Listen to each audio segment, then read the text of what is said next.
مولاي صل وسلم دائما أبدا على حبيبك خير الخلق كلهم. Assalamualaikum warahmatullahi wabarakatuh.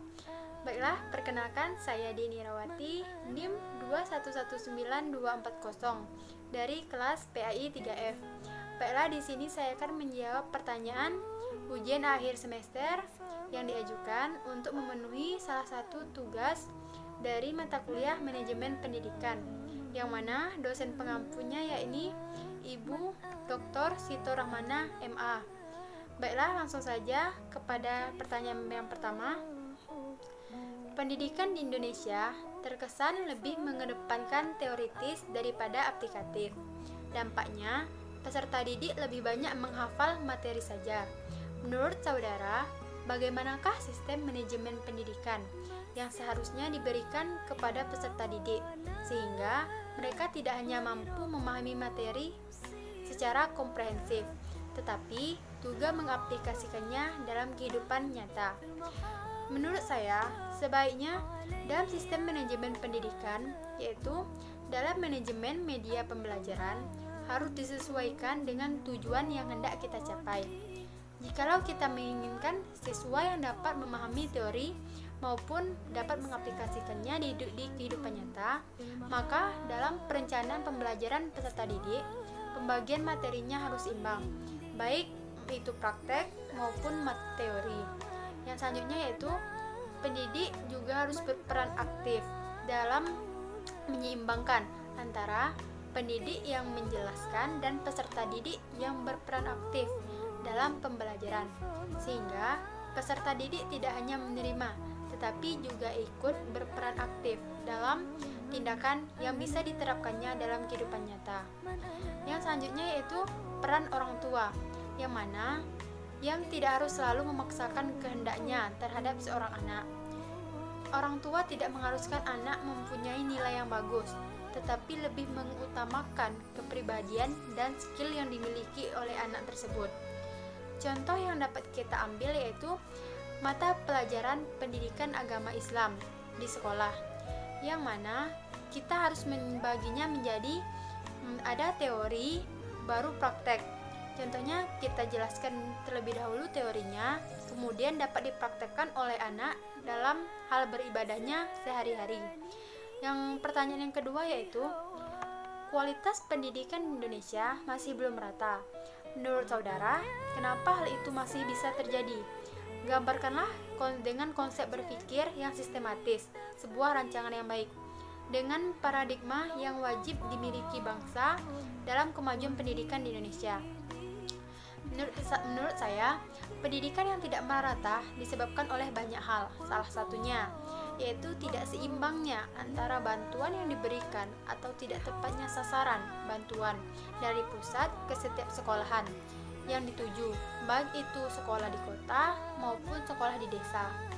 Ada juga perbedaan kualitas guru, yang mana guru ini merupakan salah satu faktor penting yang mempengaruhi kualitas pendidikan.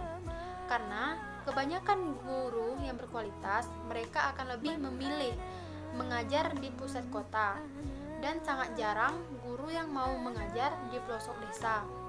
Dan jikalaupun ada, itu pun hanya beberapa dan atas perintah dari atasan. Dan yang selanjutnya itu kurikulum yang telah ditetapkan oleh pemerintahan pusat yang tidak mampu dijalankan oleh setiap sekolah yang ada di Indonesia, karena tidak semua sekolah mampu menjalaninya karena terdapat perbedaan kesiapan, kesanggupan, dan kemampuan sekolah tersebut dalam menerima setiap pergantian kurikulum.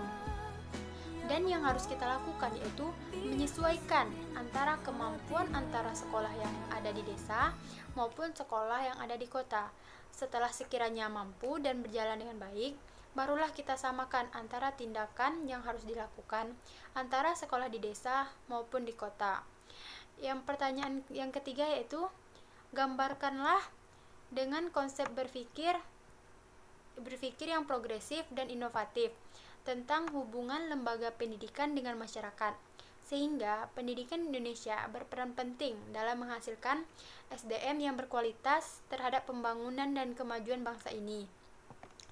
Menurut saya, lembaga pendidikan dengan masyarakat sangat memiliki hubungan yang sangat erat, yang mana dalam Undang-Undang Nomor 20 Tahun 2003 tentang Sisdiknas disebutkan bahwa pendidikan informal adalah jalur pendidikan keluarga dan lingkungan, yang artinya masyarakat juga berperan aktif dalam lembaga pendidikan dan juga berperan penting dalam membentuk generasi yang berkualitas dan dapat memajukan bangsa ini.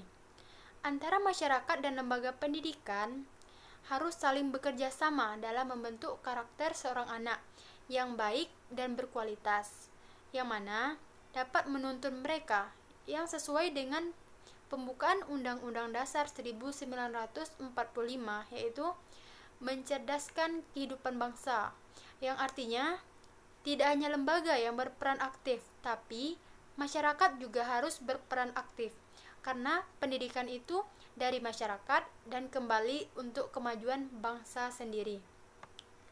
Selanjutnya, pertanyaan yang keempat.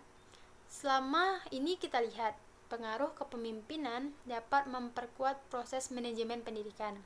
Hal ini tidak lepas dari visi misi yang disusun dan dilaksanakan dengan baik. Namun, ternyata ada juga seseorang pemimpin yang tidak memadukan visi misinya, hanya mengandalkan kekuatan kepemimpinannya saja, tetapi berhasil juga dalam mewujudkan manajemen pendidikan yang bagus. Nah, bagaimana saudara memandang hal ini? Karena sejatinya keberhasilan kepemimpinan seorang pemimpin sangat berpengaruh besar dalam suatu manajemen pendidikan. Menurut saya, pemimpin yang tidak memadukan antara visi dan misi dan hanya mengandalkan kepemimpinannya saja, tetapi tetap dapat mewujudkan manajemen pendidikan yang bagus, memang sering terjadi. Tetapi akan lebih baik dan efisien jika pemimpin tidak hanya mengandalkan kepemimpinannya saja, tetapi juga harus memenuhi visi dan misi yang telah dirancangnya agar proses manajemen pendidikan lebih berjalan dengan baik. Pemimpin memang harus mempunyai soft skill dan hard skill, leaders, mobilizing, inspiring, dan jiwa kepemimpinan lainnya, dengan tidak melupakan atau tidak lepas dari visi misi yang ada, yang mana menjadi tujuan utama dalam manajemen tersebut. Yaitu pertanyaan yang kelima, yaitu dalam situasi lingkungan yang penuh dinamika, manajemen pendidikan harus bisa menciptakan pelayanan yang memuaskan kepada peserta didik, orang tua, dan masyarakat. Lalu, bagaimana dengan kondisi pendidikan sekarang yang mengharuskan kegiatan belajar daring? Dan masalah utamanya adalah kesulitan mendapat sinyal. Alhasil, peserta didik tidak bisa belajar maksimal. Sementara pemerintah pun sudah mengupayakan bantuan kuota internet. Padahal salah satu prinsip utama supervisi pendidikan adalah bukan mencari kesalahan, tetapi mencegah kesalahan. Sebagai orang yang terdidik, bagaimana pandangan saudara mengenai hal ini? Dan apa yang bisa saudara kontribusikan melalui pemikiran saudara bahwa saat yang bersamaan dengan kondisi pandemi ini, pendidikan masih bisa bersaing secara efektif dalam konteks lokal, nasional, bahkan global. Menurut saya, sebagai seorang calon pendidik, tindakan yang harus dilakukan pemerintah yaitu pemerintah harus menyesuaikan antara situasi dan kondisi yang ada pada daerah tersebut.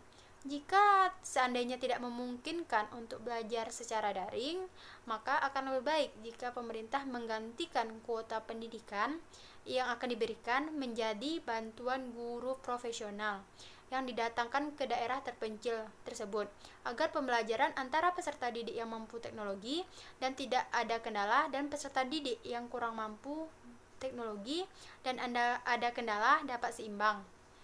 Dengan melihat situasi yang tidak memungkinkan sekarang ini dikarenakan COVID, maka lebih baik jika guru tersebut datang dan mengajar di sekolah yang dibatasi beberapa peserta didik dalam satu waktu pembelajaran. Mungkin sekian penjelasan dari saya akhiri. Wassalamualaikum warahmatullahi wabarakatuh.